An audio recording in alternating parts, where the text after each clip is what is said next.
innovation na makambo ya mpepo to pe aviation na RDC. Compagnie africaine d'aviation CAA na mokuse alela yango minu na nenga kosakana te di et commandé domaine na ye. Après réception, ya premier Airbus A330, oyo CAA yaka nango, mikolo eleki, yango nde suki saka masolo, ndi melangai mwana Kongo ke CAA auti lisusu ko bambo la koko di koko na botu, na domaine aérien, avec arrivée pe réception, ya deuxième avion esika Airbus A330. Ah! Airbus A330, deuxième frappe yango yo, ya mokwake na mapate RDC, ya boebondi melangai ke mon côté na terrain po ezala nanu te ekomi lelo ntimba na nzuzi veut dire mapasa Airbus A330 ba avion ya mokwake ya liboso eyaka yango yo bozwa lix eza nango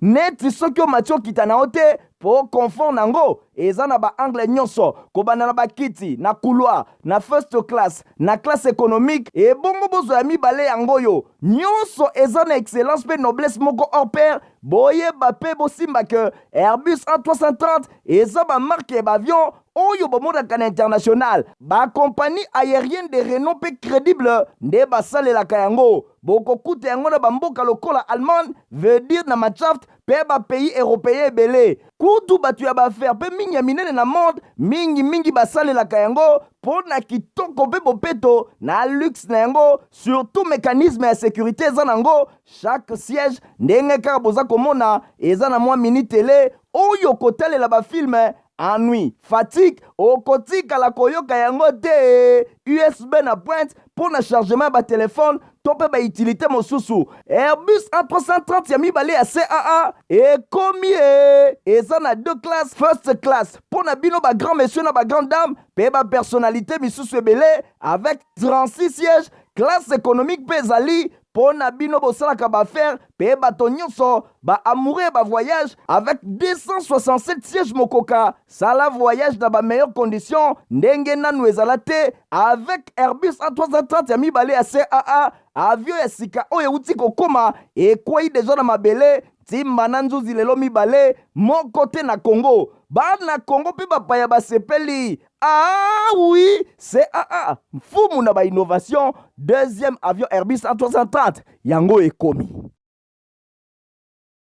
Ngora koki bien so sepela kolanda info lingala journal ya pepe pona peuple mbote na bino bisika nyonso tu bozwa mitika ete to fungola basongola so pona kotalisa bino ndenge chef de l'état Félix Antoine Tshisekedi Tshilombo a clôturé mokola mercredi 26 avril séminaire ya renforcement des capacités ya ba membre ya gouvernement ezalaki bongo na Fleuve Congo Hotel Lobolanda résumé ya discours na ye elongo na héritier Mapindemi. Mercredi 26 avril, président de la République Félix Antoine Tshisekedi Tshilombo a prononcé qui discours na cérémonie à clôture ya séminaire ya gouvernement oyo ezalaki organisé na Fleuve Congo Hotel. Chef de l'État a rappelé na ba membre ya gouvernement ba propos oyo atenaki il y a un mois na 92e réunion ya conseil des ministres fonction ministérielle ponaye alobi ezali privilège kasi ezali ko demere sacerdoce pe responsabilité à makasi esengeli ko assumer yango sans cesse na esprit moko ya intérêt général pe le contraire ezali malamu te chef de l'état na qualité na ye alobelaki ba matière ezalaki dispensé pe ba discours ezalaki prononcé et pa ya ba orateur ya séminaire oyo Président Tshisekedi abakisaki ke azali bongo na kondimake à travers l'exposé oyo nyonso ezalaki présenté na ba différents intervenants ba échange oyo elandamaki ba membre ya gouvernement bazali désormais na mulongo moko pona oyo etali kokamba misala ya l'état tope mosana na bango. Président Félix Tshisekedi a conclu na kolobake azali kozela epai ya ba ministre moko na moko ba yeba na ko appliquer ba recommandation oyo ebimi na séminaire oyo pour na ko répondre na besoin ya population. Avant discours ya chef de l'état ezalaki premier ministre Jean-Michel Sama Lukonde Kenge oyo azwaki parole liboso ya ba ministre oyo bazalaki réunis na amphithéâtre ya hôtel Fleuve Congo epai wapi chef de file ya gouvernement a remercié chef de l'état Félix Antoine Tshisekedi Tshilombo ndenge andimi ko parrainer renforcement de la capacité de l'équipe gouvernementale. Sama Lukonde a réaffirmé que soutien total de membres du gouvernement et pas le chef de l'État a rappelé que priorité na matérialisation de la vision du chef de l'État dans un moment difficile où Yomboka ezali victime ya agression injuste epai ya Rwanda na nzela ya baterroriste ya M23. Séminaire ya gouvernement oyo ezalaki placé na thème oyo construire une cohésion efficace et créer une dynamique de changement par la culture de l'excellence et la gestion publique axée sur les résultats du programme gouvernemental. Yango et Salemaki pendant Mikolo Balé mardi 25 et mercredi 26 avril 2023 na hôtel Fleuve Congo na commune ya Gombe na Kinshasa. Rencontre oyo ezalaki pona objectif ko renforcer ba capacité ya ba warrior pe ko consolider cohésion ya équipe gouvernementale na action nango na bénéfice ya population congolaise. Misala oyo ezalaki bongo na exposé ebele riche vraiment oyo batu ya ndenge na ndenge ba présentaki na nombre na bango professeur Evariste Mabimulumba, Edouard Mokolo Wampombo, nyonso ezalaki sanctionné na signature liboso ya premier ministre Jean-Michel Sama Lukonde Kenge ya acte ya éthique. Boy acte oyo ezali bongo contrainte te pona yango kasi ezali acte de foi selon directeur général ya OSEP, Observatoire de surveillance de la corruption et de l'éthique professionnelle. Professeur Mwandambali ye avali bongo chantre ya lutte contre la corruption oyo ezalaki initié epai ya président Félix Antoine Tshisekedi Tshilombo. Dans ce chambre, ça parle ma simba ke na niveau ya Assemblée nationale, bo Sénégal koyeba ke service courrier na bango et yambaki mercredi 26 avril question oral avec débat oyo honorable David Moukeba adressa qui pas ya ministre ya santé publique pour la persistance ya test ya PCR COVID-19 encore une fois de plus héritier Mapinde. Albert David Moukeba a petit question orale avec débat pour la ministre de la Santé publique pour la Oyo Italie, test PCR COVID-19, service courrier à Assemblée nationale, Bango ba enregistra qui mercredi 26 avril 2023, correspondance contenu Nyango Ezali, question orale avec débat Oyo ba adressé et pas ya ministre de la Santé publique. Honorable David Moukeba, et azali auteur ya initiative ya contrôle parlementaire. Alingi azo d'explication claire et pas ya ministre de la Santé pour na Oyo Italie, misolo Oyo toba recette Oyo ezali généré. Puis opportunité nini bazali ko maintenir test PCR ya ba voyageurs nyonso oyo bazali kobima na République démocratique du Congo. Nzokande COVID-19 ezali considéré désormais lokola grippe moko ordinaire boye et pas ya OMS ndenge alobi liste ya problème ya santé publique. De na suka exercice oyo eli ya Miabi na province ya Kasai oriental alobaki boye COVID-19 ezalaki déclaré et pas ya OMS loko la maladie moko similaire na grippe ordinaire. Donc ezali sous question ya santé publique internationale te. Tokoki ko comprendre te que maladie oyo ezali ko continuer ko attirer attention pe tracasserie na République démocratique du Congo. Oyo ezali mboka moko rare na mokili ezali ko imposer tisikoyo test PCR COVID ezali ko rendre difficile déplacement ya bateau pena intérieur ya République démocratique du Congo pour na voyager pe oyo bazali ko uta na libanda ya République démocratique du Congo bango nyonso bazali obligé à kofuta test PCR oyo alors que ba mesure barrière ezala déjà levée. Wanande ezali ko justifier initiative ya contrôle parlementaire pour na ko senga na ministre ya santé publique hygiène pe prévention aye bana ko répondre ma préoccupation ya représentation nationale. Eli ya Miabi a expliqué que démarche naye ezali ko viser ko obtenir ba réponse claire pe précise pe ba préoccupation nyonso oyo ezali soulever et pas ya population nan nzela ya représentation nationale. Alingi azwa suspension ya test PCR oyo alors que déjà ezala suspendu ba geste barrière. Kama masolo ya chambre basa parlement au Sénégal koyeba ke plénière ezalaki organisé jeudi 27 avril 2023 kuna na Assemblée nationale epai wapi ordre du jour ezalaki bongo adoption ya ba PV ya séance epai ba députés nationaux ba examinaki pe ba adoptaki 3 projets ya loi oyo ezali ko autoriser ratification ya ba accord de prêt ba crédit pe financement oyo ezalaki conclu entre République démocratique du Congo na Fonds africain du développement pe association internationale ya développement ba dételement oyo bokozwa ngona édition na biso ezali ko ya tozana communiqué moko ya seni awa bolanda lecture nango.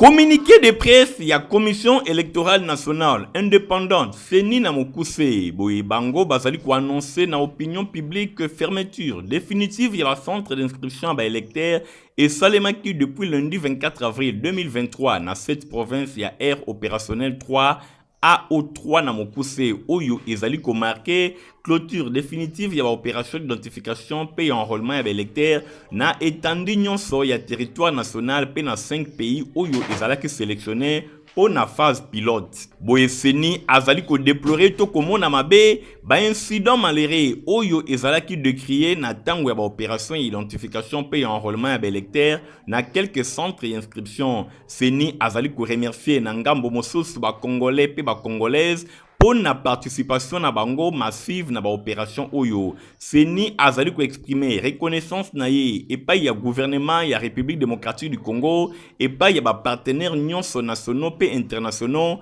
pour na accompagnement na bango durant processus ya identification pe enrôlement ya électeurs. Pona oyo etali ba territoire ya Kwamut na province ya Mai-Ndombe, Masisi, Niragongo, pe une partie ya Rutshuru na province ya Nord Kivu, pe lisusu une partie ya commune ya Maluku na ville ya Kinshasa, organisation d'opération identification pe enrôlement ya électeurs oyo ezali bongo ko dépendre na amélioration ya conditions sécuritaires. Bosimba ke communiqué oyo ezali signé na ville ya Kinshasa le 25 avril 2023 et pa ya Patricia ya Moulela oyo azali rapporteur ya commission électorale nationale indépendante. Distinguée première dame de la République démocratique du Congo, Denis Nyakero Tshisekedi a procédé qui mercredi 26 avril on a remise officielle il y a un acte juridique Oyo Ezo Lobela création il y a école la grâce na quartier Dingidingi kuna na commune ya ki senso bolanda ba détail et longola Stéphanas Kande Pitouman siapé héritier Mapindem. Cérémonie moko riche en couleur ndingi balobaka centaine ya élèves jeunes papa pe maman na milieu ya quartier Dingidingi na commune ya Kisenso bayaki kotala pe koyamba épouse ya chef de l'État distingué première dame Denis Nyakero Tshisekedi moko ya élèves azwaki maloba sima hymne national na kombo ya école na bango pe ya baninga na ye nyonso apesaki mo ya bienvenue na présidente ya fondation Denis Nyakero Tshisekedi directeur ya EP la grâce na tour na ye pe atalisaki épouse ya chef de l'État nyonso oyo asaleli bango kobanda na financement ya réhabilitation ya complexe scolaire na bango kolandela évolution ya ba travaux pe lelo remise ya acte juridique Talatina ya remerciement na bango président ya Anapeko monsieur Diatezwa azwaki maloba liboso ya première dame na kombo ya ba parents ya ba élèves nyonso wapi pai atindelaki chef de l'État que biloko nyonso ya gratuité pe ba parents nyonso ya République démocratique du Congo balaki kozongisela ye ascenseur na tango na yango patron ya enseignement primaire secondaire et technique Tony Mwaba oyo azalaki ko accompagner ye na vice na ye apesaki ba vivant hommage na distingué première dame Denis Nyakero Tshisekedi oyo amipesi kore ama pona ko réaliser œuvre oyo et ko permettre désormais plus de 834 élèves batanga na ba bonne condition locaux la ba école ya centre-ville a remercier qui pe chef de l'État président Félix Antoine Tshisekedi Tshilombo pour la détermination ya ko offrir bana ya Congo ba cadre idéal pour na apprentissage. Ministre de l'enseignement primaire et secondaire Tony Mwaba sur place annoncé que mécanisation peut payer à bon enseignant ya complexe scolaire la grâce pe bakope sabango banda lelo bafre ya fonctionnement. Patron et enseignement primaire et secondaire et technique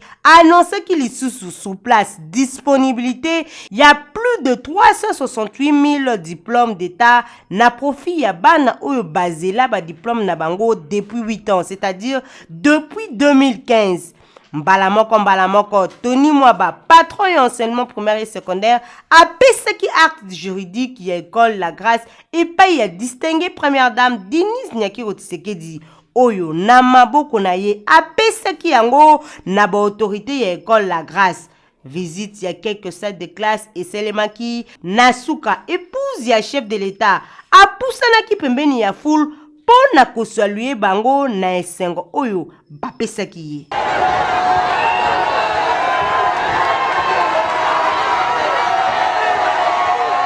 kaka na masolo ya fondation Denis Nyakero Tshisekedi Tshilombo bosengeli koyeba ke bureau conjoint ya chef de l'État a organisé qui mardi 25 avril 2023 rencontre ya échange na oetali ba violence basée na genre na République démocratique du Congo pe ba avancée législatif enregistré bon la détail elongo na Stéphanas Kandepe Nathalie Kela Kapena. Bureau conjoint, il y a chef de l'État organisé qui rencontre d'échange na oetali violence basée sur le genre. Na République démocratique du Congo, PEBA avancé législatif enregistré. Na rencontre Oyo Basala qui tourne horizon na situation actuelle, il y a violence basée sur le genre. Na oetali ensemble, il y a PP Lissou Souko présenté par différents partenaires essentiels. Il y a agence, il y a Nations Unies, PEBA représentant à pays amis à la République démocratique du Congo. Bosimba Keba action Oyo plaidoyer Oyo première dame Denis Nyakero Tshisekedi Asalaki depuis désignation en tant que championne globale des Nations Unies pour la prévention de la violence sexuelle liée à la conflit en 2019. Après table ronde inclusive pour la mise en œuvre du Fonds national pour réparer PEBA action où ezalaki na sens ya kotia fin na fleuyo oyo table ronde yango emimaki mise en place ya commission ad hoc oyo et travaillaki na opérationnalisation ya dit fonds ya rédaction à test ya loi sur la réparation boye balisusu que chaque le 2 août ba institut qui journée commémorative ya ba nombre ya ba victimes ya ba violence liées na République démocratique du Congo oyo ezali ko connaître ti mokolo ya lelo objectif poursuivi na rencontre oyo basalaki ezalaki bongo pona ko mobiliser ba partenaires pe ba participants ba soutenir dynamique pe détermination ya gouvernement ya République démocratique du Congo na démarche ya ko concrétiser pe ko tia en place ba dispositif ya protection pe ya réparation ya ba violence basée sur le genre ba mesurer les impact ya ba conflit sur situation ya ba femmes congolaises pe quoi s'approprier question où ezali na tina ya ko réparer na ngambo musboye ba question et réponse et pa ba membre ya commission ad hoc et permettant qui na ba participants bazwa idée ya kotia en place apport ya plaidoyer ya première dame na question ya violence sexuelle basée sur le genre na République démocratique du Congo. Cérémonie à signature, il y a contrat de performance 2023 et Salema qui entre bas directeur centraux, bas responsable, il y a centre de gestion et l'ongona direction générale, il y a caisse nationale de sécurité sociale CNSS, Namoku, c'est bon, dans les détails, Nango. Bauteki bisika ebele pona ko participer na cérémonie monene oyo ya signature ya contrat de performance 2023 na caisse nationale de sécurité sociale CNSS na Mokuse ezala kibongo ba directeur central ba responsable ya centre de gestion ya CNSS de bateki signature et longona direction générale oyo ezako kambama et pa na yemoko l'incarnation de l'intelligence DG Charles Moudiaï Kazadi. Objectif ezali ko mobiliser par recette na ndenge ya makasi pour la prise en charge ya ba prestataires sociaux pe ko atteindre ba objectif nyonso ya CNSS. On a DG Charles Moudiaï alobi bazali ko viser amélioration ya qualité ya service ya CNSS pe bango nyonso bazali ko luka résultat ya malamu selon vision managériale ya direction pe ya ko contribuer na développement socio-économique ya République démocratique du Congo. Souci ezali ya ko komisa CNSS munene sur le plan africain pe mondial. Nangambo ya PCA azwaki maloba pona ye contrat de performance oyo ezali pona ba prestataires sociaux bazala pe prise en charge na ndenge ya malamu nde na tina wana moko na moko esengeli a jouer rôle na ye pona ko atteindre ba objectif nyonso oyo ezali assigné. Bosimba ke invitation ezali lancé na bato nyonso pona ko contribuer na matérialisation ya ba assignation. Regroupement politique Autre Vision du Congo allié AVC na mokuse basala qui raconte moko ya kafu pona kobongisa sortie officielle ya plateforme Union Sacrée de la Nation et zalaki na bokambemi ya président interfédéral na bango ya ville province ya Kinshasa honorable Nero Mbungu héritier mapindemi igontingi bazaki kuna na compte ya Info Lingala. En prévision, il y a sortie officielle, il y a plateforme électorale Union Sacrée de la Nation, Oyo et Kosalema samedi 29 avril dans le stade de Martyr, état-major, il y a un regroupement politique, un parti politique, Bazali Komileng, la Nandenge à Kosakanate, Ndakisa, il y a autre vision du Congo et allié, il y a autorité morale, maître Dide Boudimbo, Oyo Azali Bongo, ministre ya hydrocarbures, Bosimbake Mokolo ya mardi 25 avril 2023, na salle de fête, na quartier Mutoto na commune ya Matete ya honorable Nerombungu, beaucoup d'animoko ya Kafu et Salemaki Kuna, entre président ya interfédéral AVC ville ya Kinshasa, honorable Nerombungu Fumabanga Moyo, asangisaki ba cadre ya ville province ya Kinshasa na compte ya AVC pe allié, bango basangana ki po na kozaba injonction, pe koluka ba stratégie ya mobilisation ndenge nini bakusangisa batu ebele bazala mobiliser pour la rencontre à stade de Martyr samedi 29 avril 2023. Bosimbake honorable Nerombungu, président interfédéral ya AVC ville ya Kinshasa, a pesaki bango injonction pe azanga kite koyo kabango moko na moko amekaki ko pesa likanisi na ye. Honorable Nerombungu, président interfédéral ya AVC ville ya Kinshasa, a remetaki be sharp et pa ya ba cadre ya AVCA bazalaki wana pour la visibilité, il y a un regroupement politique na bango et Zalamakasi samedi 29 avril dans le stade de Martyr. Lokola paix évangéliste itinérant honorable Nerombungu na suka ya manifestation a salaki prière moko ya kafu pour na kosenga nzambe asunga sortie officielle ya Union Sacrée de la Nation oyo bazali ko soutenir vision ya chef de l'État Félix Antoine Tshisekedi Tshilombo et le Kamalamu mokolo ya samedi 29 avril 2023 ndena suka ya milulu. Quelques cadres ya AVCA bazanga kite couper sa impression na bango na micro ya Info Lingala. To sangani lelo awa pona ko préparer milulu munene oyo ezali kozela biso samedi oyo ezali koya le 29 na stade de Martyr oyo ezali sortie officielle ya famille politique na biso munene oyo tobengi Union Sacrée. Yango ekozala na devoir eza na devoir na biso bana Fati Beton bana mwana mboka Didier Boudimbu pona kolakisa makasi na biso pe soutien na biso na ba action ya mokonzi mboka mona mais AVC ebani ezali parti de masse to mona na makasi en masse voilà nga lokola coordonnateur ya district ya Funa na représenter Funa et puis ba cordon mususu pe bazalaki na ba ligue des jeunes ba ligue des femmes banso na moto ya président interfédéral Nerombungu to sangana ki pour que to kangisa ba stratégie oyo samedi bato bakomona yango na miso. Mutu nyonso ayebi capacité ya mobilisation ya honorable Nerombungu Fumabanga Moyo oyo azali président interfédéral AVC ville ya Kinshasa, c'est-à-dire mokolo ya samedi 29 avril makala ekotika la putulu ekomata pour la mobilisation na ngambu ya AVC et alliés.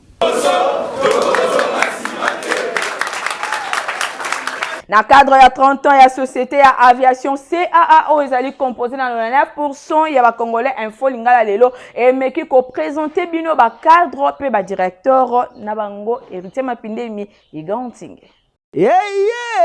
Innovation na makambo ya mpepo tope aviation na RDC compagnie africaine d'aviation CA na mokuse alela yango minu na nenga kosakana tedi et commandé domaine na ye après réception ya premier Airbus A330 oyo CAA yaka nango mikolo eleki yango nde sukisaka masolo ndimela ngai mwana Kongo ke CAA auti lisusu kobambola kokodikoko na ebotu na domaine aérien avec arrivée pe réception ya deuxième avion esika Airbus A330.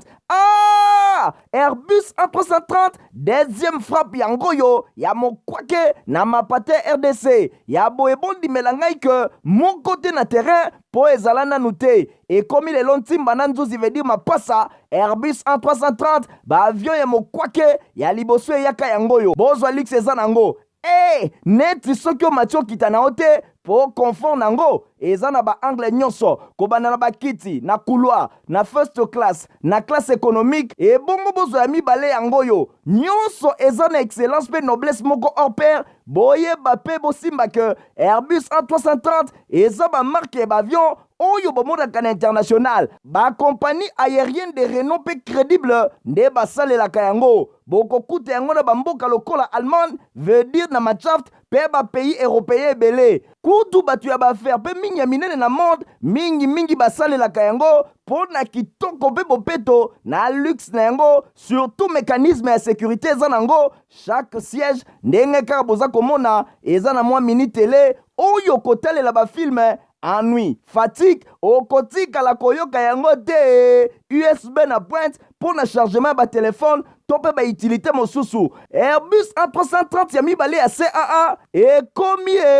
eza na 2 classes first class mpo na bino bagrand monsieur na bagrand dame mpe bapersonnalité misusu ebele avec 36 sièges classe économique mpe ezali mpo na bino bosalaka baaffaire mpe bato nyonso baamoureux ya bavoyage avec 267 sièges mokoka sala voyage na bameilleure condition ndenge nanu ezala te avec Airbus A330 ya mibale ya CAA avion ya sika oyo euti kokoma ekwei deja na mabele timba na nzuzi lelo mibale moko te na Congo bana Congo mpe bapaya basepeli oui CAA mfumu na bainnovation deuxième avion Airbus A330 yango ekomi toza na communiqué moko de service awa bolanda lecture nango. Direction générale, il y a Info Lingala, journal il y a peuple pour na peuple. Bazali ko recruter ba journaliste pe ba agent marketeur. Ba nyonso ba sepeli na offre oyo et sengeli baleka ko déposer ba dossier na bango na avenue Bokuma numéro 32 quartier Matonge na commune ya Kalamu. Référence Bibi Play. Kobanda lundi kino mokolo ya vendredi. Recrutement oyo et banda kibongo depuis mokolo ya le 10 avril 2023 pe ezali kosuka le 15 mai 2023. Ba nyonso bazali intéressé baleka na ba adresse oyo topesi bango Bokuma numéro 32 quartier Matonge commune ya Kalamu. Référence salle de fête Bibi Play. Topé bakoki kobenga na ba numéro oyo 089 981 63 47 topé 09 98 71 93 52 communiqué oyo ezali signé epai ya Micho Olinga Kunga directeur général ya Info Lingala journal ya peuple pour na peuple.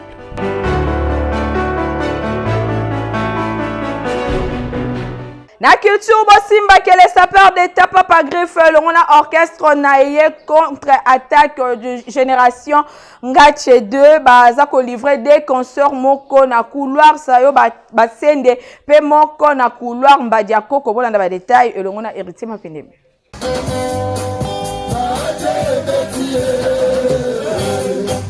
Toujours na cadre ya idéologie bagarre à boule nde mwana mboka Papa Griffe les sapeurs d'État le magistrat suprême de la SAB patron orchestre contre-attaque génération Nganchede abengi bino nyonso boya ebele koyoka bandule kitoko rumba SAB ndenge bazali kobenga yango musicien oyo aleki ba musicien nyonso azali kobeta ba rumba kitoko rumba plus SAB yoka rendez-vous oyo vendredi 28 avril 2023 Nangonga 18h na couloir Sayo Basende oyo ezwami na quartier de Bonhomme na commune ya Matete boulevard Lumumba pene ya station Shell epai wapi mobangi na concert ekobeta makuna wapi epai bana changu nyonso babengami koya koyoka ebele rumba sap droit d'entrée ezali nini ten likambo ya kobanga ezali ten olati kaka kitoko c'est-à-dire obeti forme na ndenge ya danser po okota na rendez-vous oyo na couloir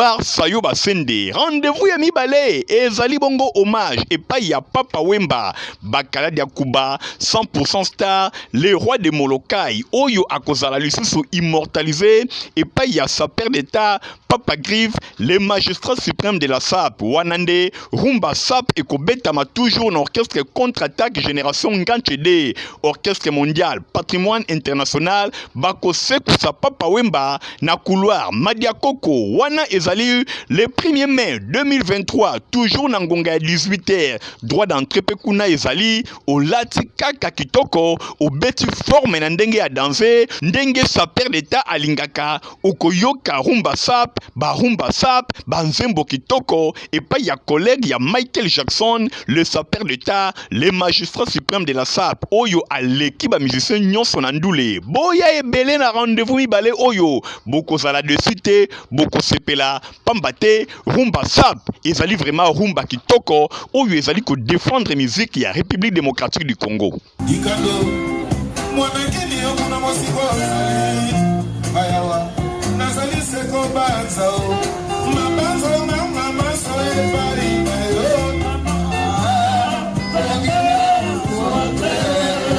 Et on y est la KT journal peuple pour na peuple yangoyo et commune suka merci mingi na igon tingi wazaki na sima caméra édition et si mama ki na Nathalie Kaila Kapenda journal ya peuple pour na peuple zaki monté par ya Christian Kiangebeni pepi tout monde si ya info nga les aka supervisé par héritier mapine mpe coordonné et pas ya Stéphane Skande bandeko botika na malamu tokutani mokona lobi au revoir.